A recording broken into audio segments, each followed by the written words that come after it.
Yes, hi बेटा, this side C Harish Matharia, 12th standard 12वीं Maharashtra board, book keeping and accountancy.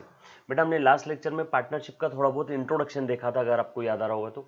बस अब लास्ट लेक्चर में जो पढ़ा उसी को थोड़ा सा पॉलिश करते एग्जाम पॉइंट ऑफ व्यू से पढ़ना है बेटा, कारण की तुम्हाला परीक्षेत उत्तर लिहावे लागतील। येस और नो?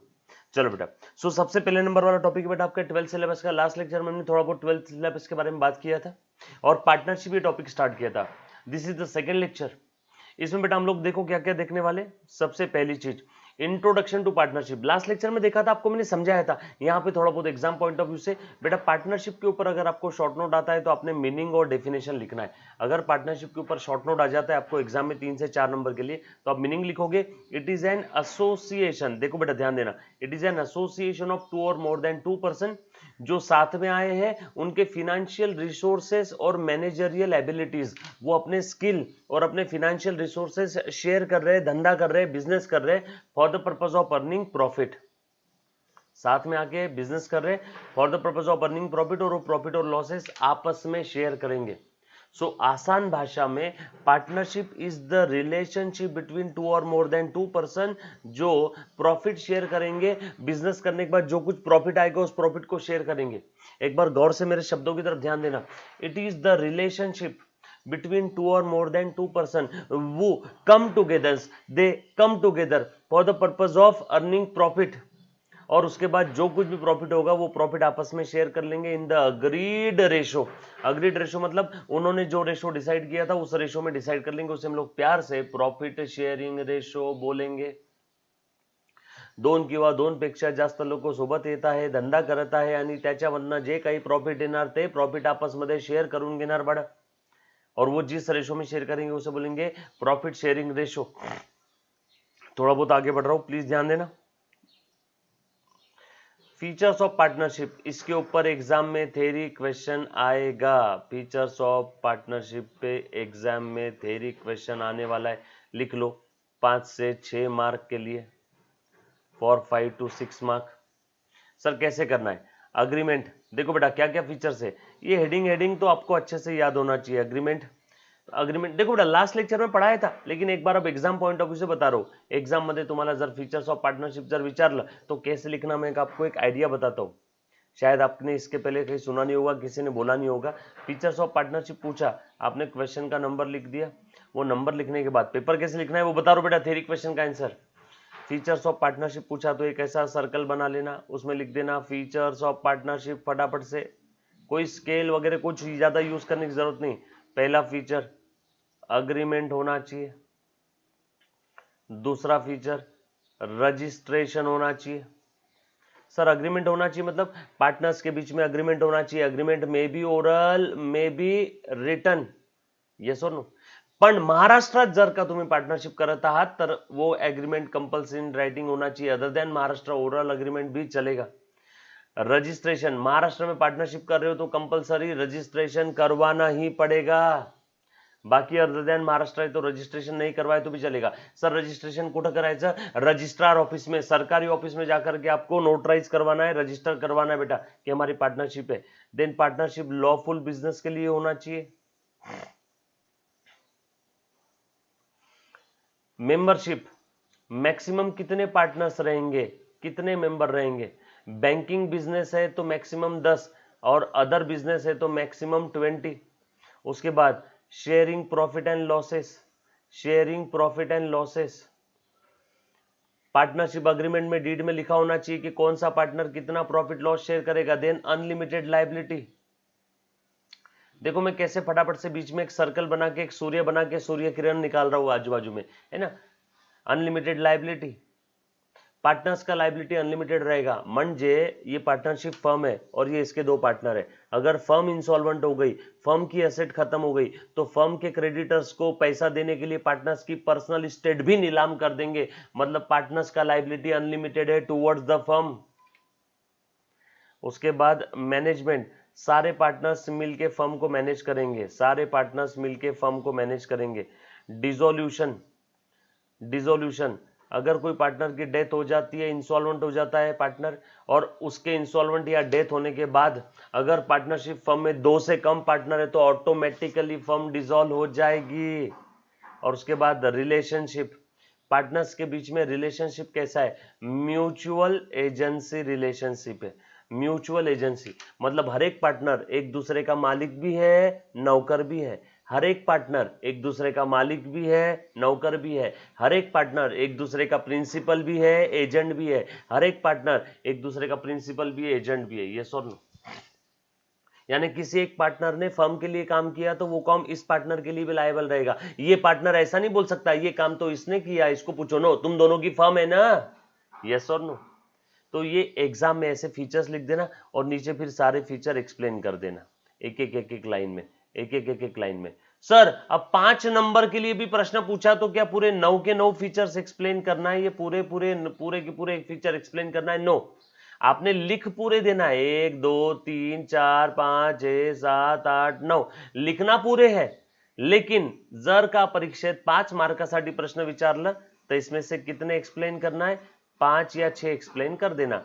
लिखना हेडिंग हेडिंग हेडिंग हेडिंग पूरे 9 के दे देना, म्हणजे एग्जामिनर को बोलना, ए एग्जामिनर ऐक, मला माहिती सगळं आहे, मुझे मालूम 9 के 9 पॉइंट है, लेकिन जो कि तूने क्वेश्चन की औकात 5 नंबर की रखी है, इसलिए मैं कितने एक्सप्लेन कर रहा हूं, 5 या 6।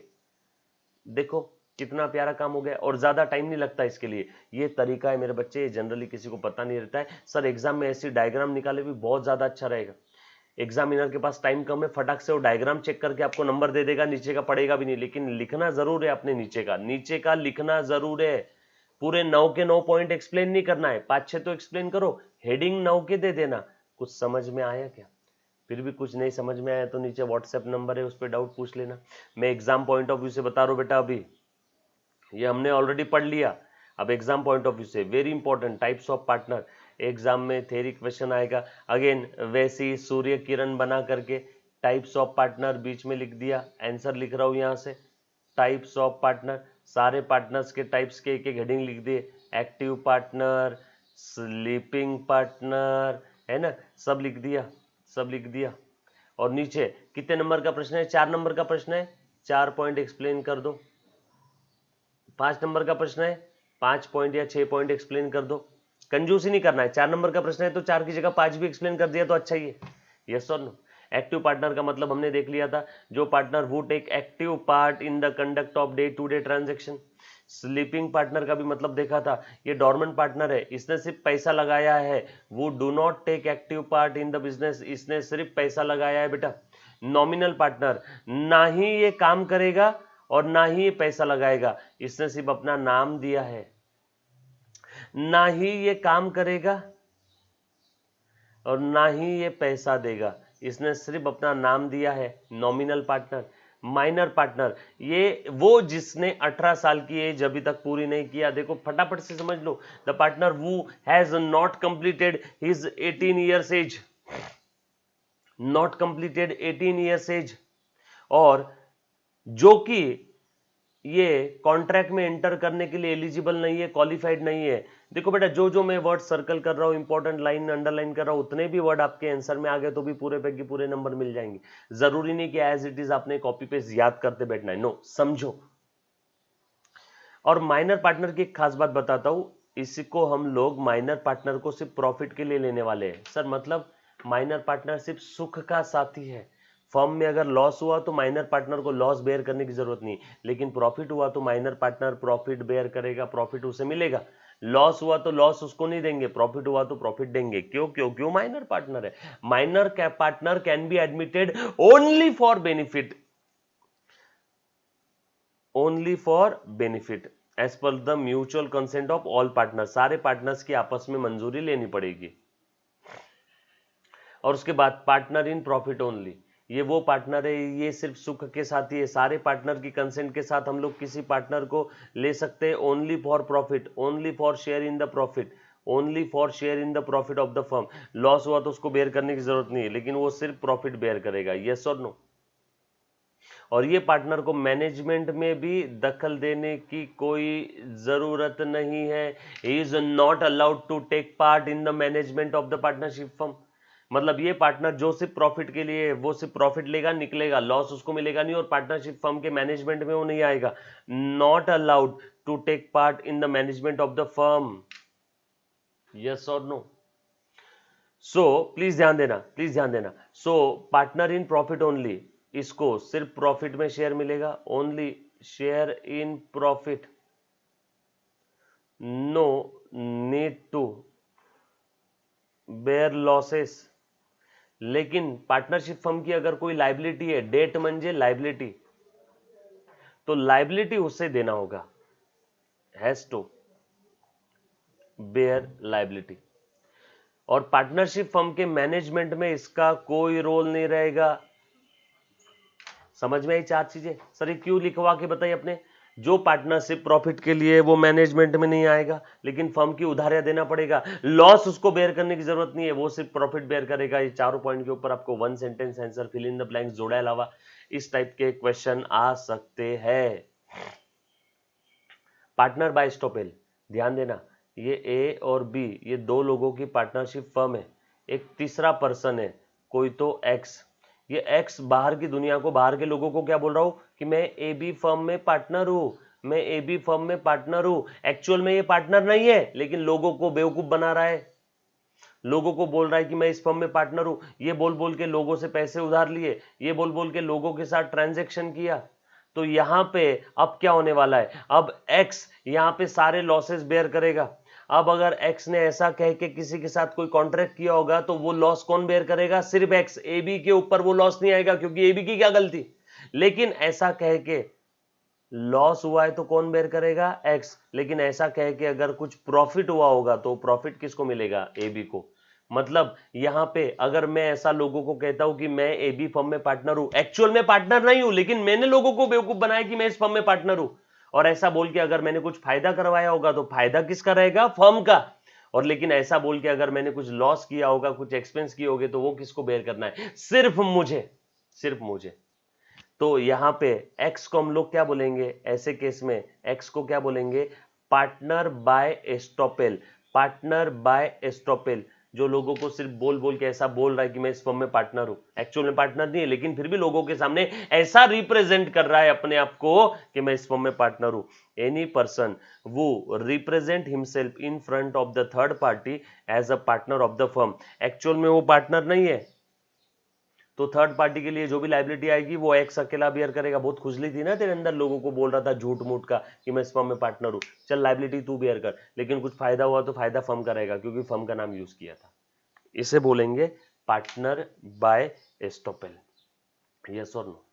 सारी चीज समझ में आई बेटा? एक एक एक एक वर्ड में, एक एक एक एक सेंटेंस में पट पट पट पट पट पट लिखना है, ज्यादा दिमाग लगाने का काम नहीं है। आप आपके ओन सेंटेंस में भी लिख सकते हो। Partnership deed very important, exam point of view से बेटा इसके ऊपर शॉर्ट नोट आएगा, थ्योरी क्वेश्चन आएगी बच्चे, शॉर्ट नोट आएगा, थ्योरी क्वेश्चन आएगा। प्लीज ध्यान देना, प्लीज ध्यान दे देना बेटा सभी ने। अब पार्टनरशिप डीड ये क्या है? Partnership deed is nothing but a return agreement, article of partnership और चार्टर्ड डॉक्यूमेंट बोल सकते हैं, जिसमें सारी टर्म्स एंड कंडीशन लिखी है।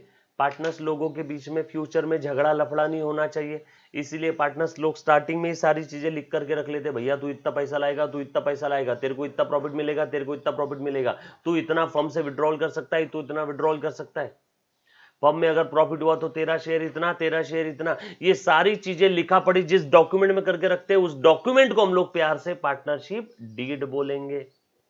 So partnership deed is nothing but a written agreement among the or between the partners which contains all the terms and conditions related to partnership. बाड़ा इकडे लक्ष दे, पार्टनरशिप से रिलेटेड सारी टर्म्स एंड कंडिशन ज्या paper मध्ये लिहिलेली असणार, जिस डॉक्यूमेंट में लिखा रहेगा, उस डॉक्यूमेंट को हम लोग प्यार से पार्टनरशिप डीड बोलेंगे।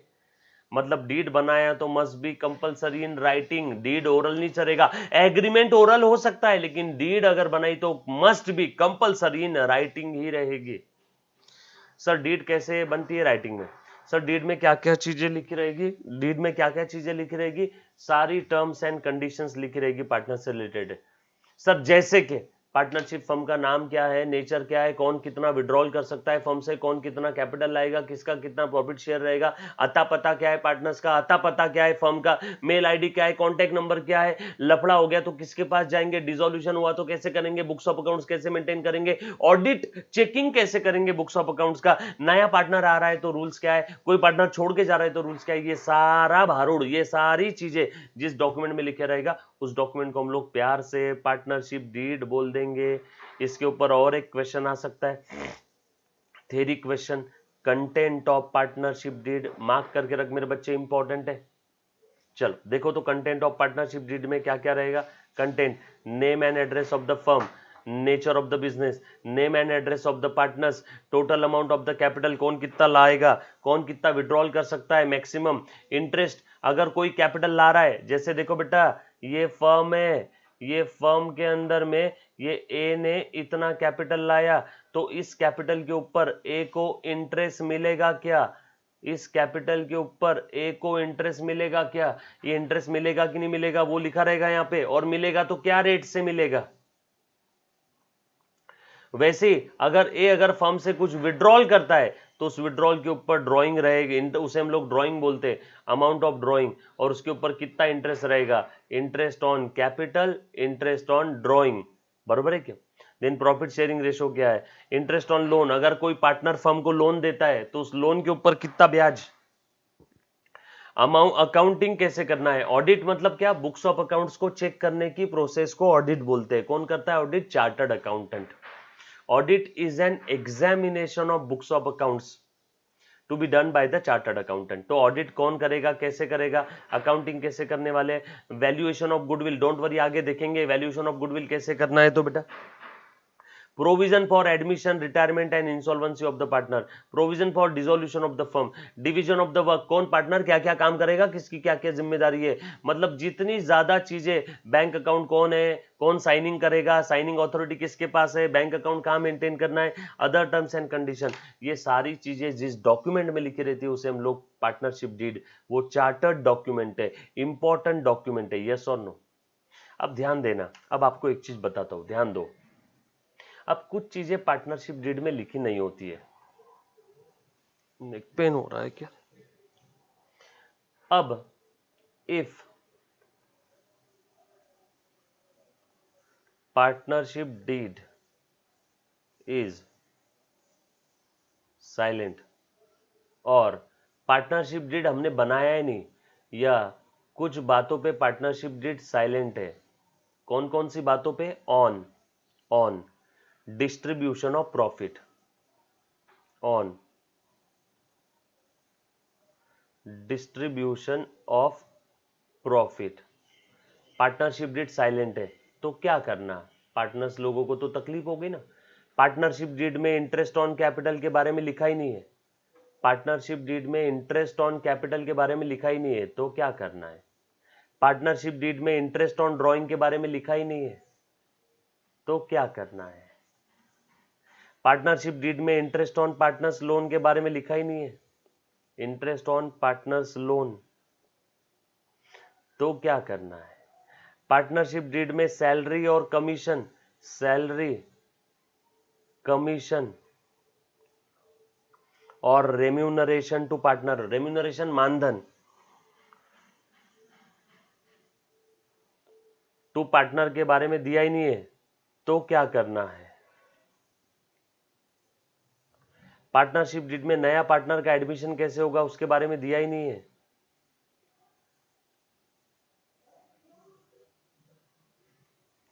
तो क्या करना है। ये सारी चीजें अगर पार्टनरशिप डीड में नहीं लिखी है तो क्या करना है। अब आपको तो प्रॉब्लेम आ जाएगी ना, सर तुम्ही म्हटलं होते की कसं करायचंय, कोणत्याही गोष्टी कशा फॉलो करायच्या, जशा पार्टनरशिप डीड मध्ये लिहिलेल्या आहेत तशा, क्या करना है, जो पार्टनरशिप डीड में लिखा है वो करना है। अब पार्टनरशिप डीड अगर कुछ बातों पे चुप्पी साधे बैठी है, पार्टनरशिप डीड मान लो कुछ चीजों पे पार्टनरशिप डीड साइलेंट है, तो क्या करना है। तो जहां पे पार्टनरशिप डीड साइलेंट है पप्पा के पास जाओ, पप्पा मतलब कौन, इंडियन पार्टनरशिप एक्ट। जैसे आपके घर पे कुछ चीजें आपके बड़े भाई को या मम्मी को पता नहीं है तो आप किसको जाके पूछते हो, पापा को पूछते हो। तो जहां पे पार्टनरशिप डीड साइलेंट है, जहां पे पार्टनरशिप एग्रीमेंट में कुछ नहीं लिखा है, वहां पे हम लोग किसको फॉलो करेंगे? इंडियन पार्टनरशिप एक्ट को। तो अगर पार्टनरशिप डीड साइलेंट है कुछ बातों पे, तो यहां पे ये सारी बातों में हम लोग किसकी सुनने वाले हैं? आसान भाषा में, जहां पे पार्टनरशिप डीड को पता नहीं क्या करना है, जहां पे पार्टनरशिप डीड साइलेंट है, जहां पे पार्टनरशिप डीड ने चुप्पी साधी हुई है, वहां पे हम लोग इंडियन पार्टनरशिप एक्ट को फॉलो करेंगे। अब देखो इंडियन पार्टनरशिप एक्ट क्या कहता है। अब ये कह रहा है, हे पार्टनर सुन, अगर डिस्ट्रीब्यूशन ऑफ प्रॉफिट यानी प्रॉफिट शेयरिंग रेशो कुछ नहीं दिया है, तो हर एक पार्टनर को कितना प्रॉफिट मिलेगा? हर एक पार्टनर को मिलेगा इक्वल प्रॉफिट। हर एक पार्टनर को मिलेगा इक्वल प्रॉफिट। अगर पार्टनरशिप डीड में, अगर पार्टनरशिप अग्रीमेंट में, अगर पार्टनरशिप अग्रीमेंट में प्रॉफिट शेयरिंग रेशो के बारे में कुछ नहीं लिखा है, तो हर एक पार्टनर को कितना प्रॉफिट मिलेगा? इक्वल प्रॉफिट मिलेगा। अगर पार्टनरशिप डीड में इंटरेस्ट ऑन कैपिटल के बारे में कुछ नहीं लिखा है, तो हर एक पार्टनर को कितना इंटरेस्ट ऑन कैपिटल मिलेगा? जीरो, नील बटे सन्नाटा, बाबा जी का ठुल्लू। अगर पार्टनरशिप डीड में इंटरेस्ट ऑन ड्रॉइंग के बारे में नहीं लिखा है, इंटरेस्ट ऑन कैपिटल, पार्टनर से जो कैपिटल लिया था उसके ऊपर फर्म पार्टनर्स को इंटरेस्ट देती है, तो इंटरेस्ट ऑन कैपिटल फर्म के लिए खर्चा है। तो अगर डीड में इंटरेस्ट ऑन कैपिटल के बारे में कुछ नहीं लिखा है, तो कितना इंटरेस्ट ऑन कैपिटल देगी फर्म कितना इंटरेस्ट ऑन कैपिटल देगी पार्टनर्स को? जीरो। इंटरेस्ट ऑन ड्राइंग के बारे में कुछ नहीं लिखा है, 10 मिनट, इंटरेस्ट ऑन ड्राइंग के बारे में कुछ नहीं लिखा है, तो पार्टनरशिप फर्म कितना इंटरेस्ट ऑन ड्राइंग लेंगी? Zero. Interest on partners loan, firm ने अगर किसी पार्टनर से लोन लिया है, तो उस लोन के ऊपर अगर इंटरेस्ट देने की बारी आई और वो इंटरेस्ट के बारे में डीड में कुछ नहीं लिखा है, तो मैक्सिमम कितना इंटरेस्ट दे सकते हैं इंडियन पार्टनरशिप एक्ट के हिसाब से? 6% per annum simple interest.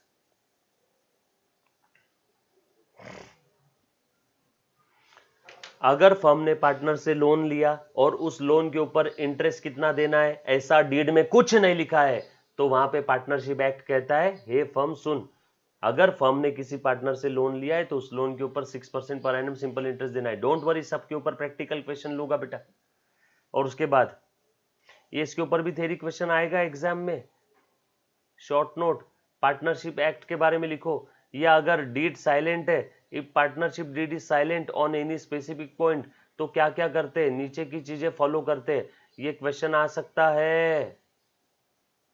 Salary कितना देना है, कमीशन कितना देना है, अगर डीड में कुछ नहीं लिखा है तो जीरो। और admission of a new partner with the consent of all partners, with the consent of सारे पार्टनर की मंजूरी लेने के बाद ही नया पार्टनर आ पाएगा। आप समझ में आया? सो अगर पार्टनरशिप डीड साइलेंट है, पार्टनरशिप एग्रीमेंट साइलेंट है इन सारे पॉइंट्स पे, तो वहां पे ये रेड कलर में जो लिखे है, तो वहां पे क्या होगा बेटा मेरे बच्चे? वहां पे ये सारी चीजें फॉलो करना है। डिस्ट्रीब्यूशन ऑफ प्रॉफिट के बारे में कुछ बोला नहीं है, तो सारे पार्टनर को इक्वल रेशो में प्रॉफिट मिलेगा। फिर किसी का कैपिटल ज्यादा है, किसी का कम है, तो भी यस और no. Interest on capital zero, interest on partners loan 6%, interest on drawing zero, salary commission zero, admission of new partner with the consent of all partner. लेकिन ये सारी बातें कब फॉलो करना है? ये सारी बातें कब फॉलो करना है? अगर पार्टनरशिप डीड साइलेंट है, तो डीड में कुछ नहीं लिखा है या डीड बनाया ही नहीं है, तो methods of partners capital, again theory question, partners का कैपिटल अकाउंट मेंटेन करने की कितनी मेथड है? ध्यान देना अच्छे से, दो मेथड है। एक है फिक्स कैपिटल अकाउंट मेथड और दूसरी है फ्लक्चुएटिंग कैपिटल अकाउंट मेथड। दूसरी है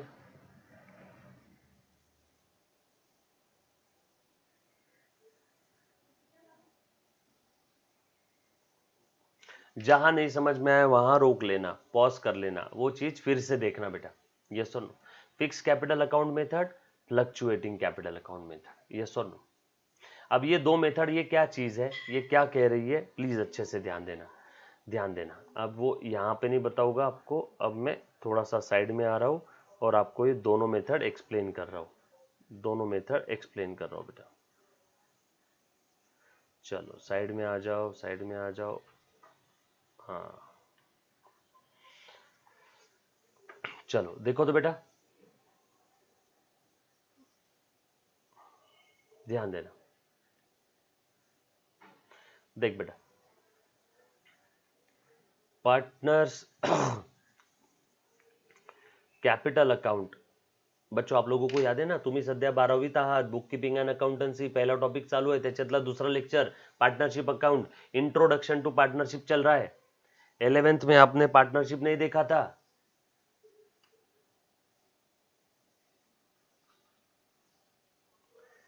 मेंटेन करना है तो दो मेथड है. पहली फिक्स कैपिटल अकाउंट मेथड और दूसरा है fluctuating capital account method. Fix capital account method में हर एक पार्टनर के दो कैपिटल अकाउंट बनेंगे, पार्टनर्स कैपिटल अकाउंट और पार्टनर्स करंट अकाउंट. सर ये ऐसा क्यों? सब बताता हूं. फ्लक्चुएटिंग कैपिटल अकाउंट मेथड में हर एक पार्टनर का एक ही कैपिटल अकाउंट बनेगा, पार्टनर्स कैपिटल अकाउंट. ओहो, चलो बेटा अच्छे से ध्यान देना.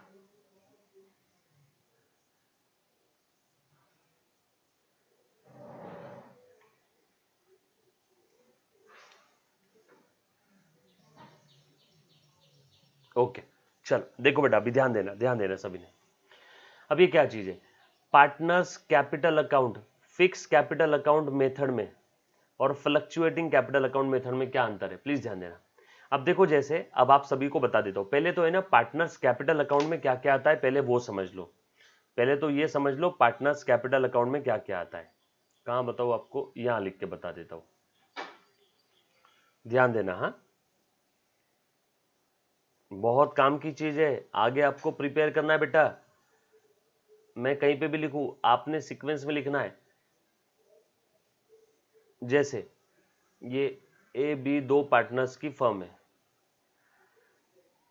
ट्रांजैक्शन दे दिया आपको. पहला, ए ने पार्टनरशिप फर्म में कैश लेके आया, कैपिटल 10,000 रुपए. बोलो इसका एंट्री कैसे करेंगे, प्लीज बताओ बेटा. हाँ, ये एज कैपिटल अकाउंट. बोलो क्या रहेगा बेटा एंट्री? फर्म में क्या एंट्री करेंगे? Cash account debit to S capital, cash account debit to S capital, by cash to S capital. A के कैपिटल में क्रेडिट कर दिया. यस और नो? प्लीज ध्यान देना. देखो कैसे बना रहा हूं, तो एक बार ध्यान दे बेटा.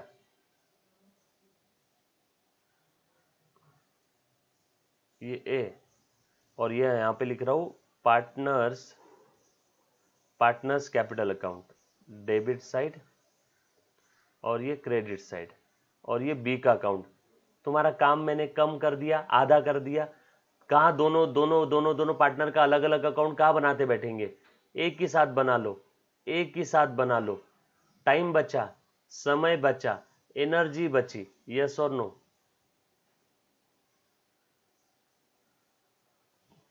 बी ने भी कैश लेके आया, बी लेके आया 5,000 रुपए. तो बोलो क्या लिखेंगे? By cash to B's capital account 5,000. देखो कितना जल्दी हो गया. दोनों पार्टनर का अलग अलग अकाउंट भी बना सकते हैं, एक साथ भी बना सकते हैं. यस और नो? बी कैश लेके आया तो एंट्री क्या करेंगे? By cash to B, cash account debit to B's capital, लिख दिया बेटा. अगला ट्रांजेक्शन हुआ, ए को पर्सनल काम था, ए का बच्चा बीमार हो गया था, ए को 2,000 रुपए चाहिए थे, वो फर्म से लेके चला गया. ए विड्रॉल ₹2,000. ये एग्जाम्पल आप भी लिख लेना, फॉर पर्सनल यूज.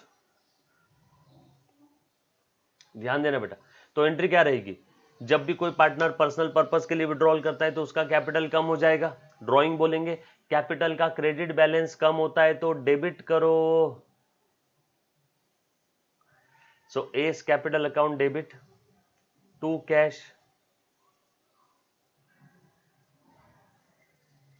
बी ने नहीं विड्रॉल किया. और कैपिटल बढ़ता है तो क्रेडिट करो, कम हुआ तो डेबिट करो. यस और नो? सर यहां पे ऐसा भी तो लिख सकते हैं, drawing account debit to cash. A is drawing to cash, हाँ लिख सकते हैं, लेकिन अल्टीमेटली ए का ड्रॉइंग कहां पे आएगा, ए के कैपिटल में ट्रांसफर करने वाले। डोंट वरी, अभी जो बता रहा हूं बस वो फॉलो करना है बेटा।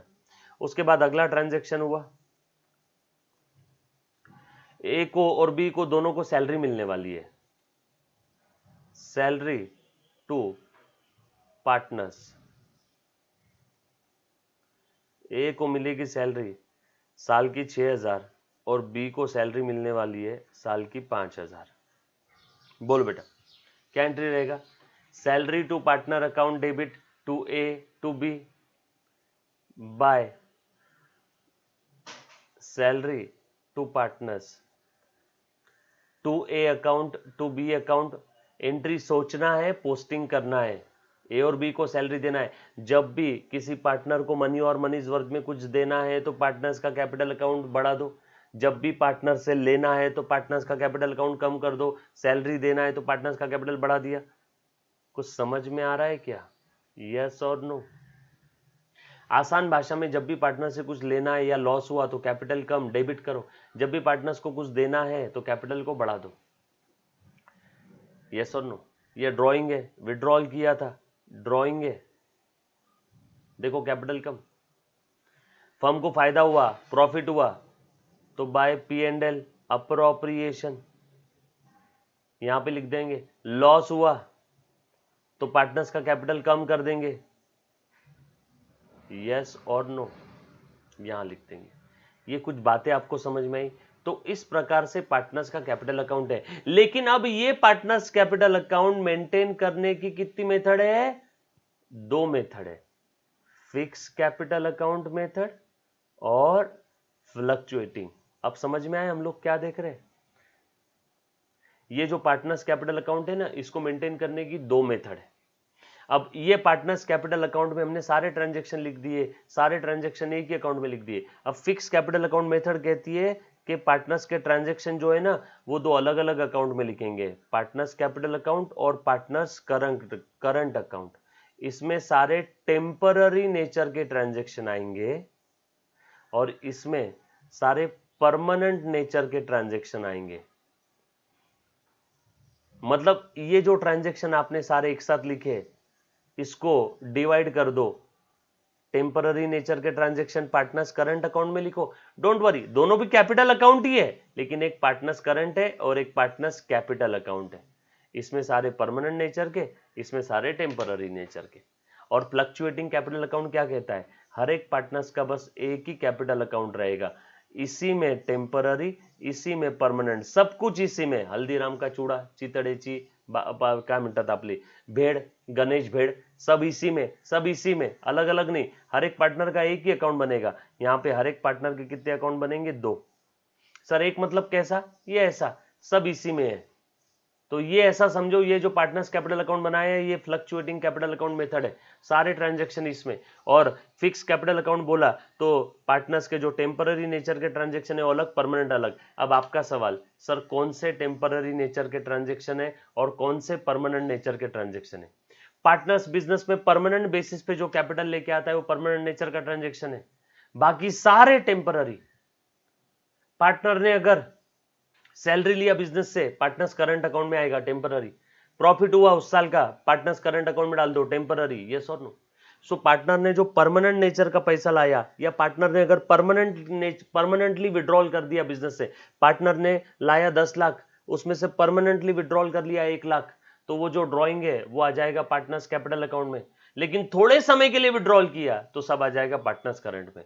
5-10% भी समझ में आया, मोर देन सफिशिएंट है, क्योंकि इसी के ऊपर हमें भरपूर क्वेश्चन सॉल्व करना है नेक्स्ट लेक्चर में। यस और नो? इतना बता के यहाँ पे आज का लेक्चर में समाप्त कर रहा हूं। इसके बाद तुरंत नेक्स्ट लेक्चर में पार्टनर्स कैपिटल अकाउंट के बारे में और डिटेल डिस्कशन करेंगे। तब तक के लिए धन्यवाद। थैंक यू वेरी मच बच्चों, bye bye, take care, love you बेटा।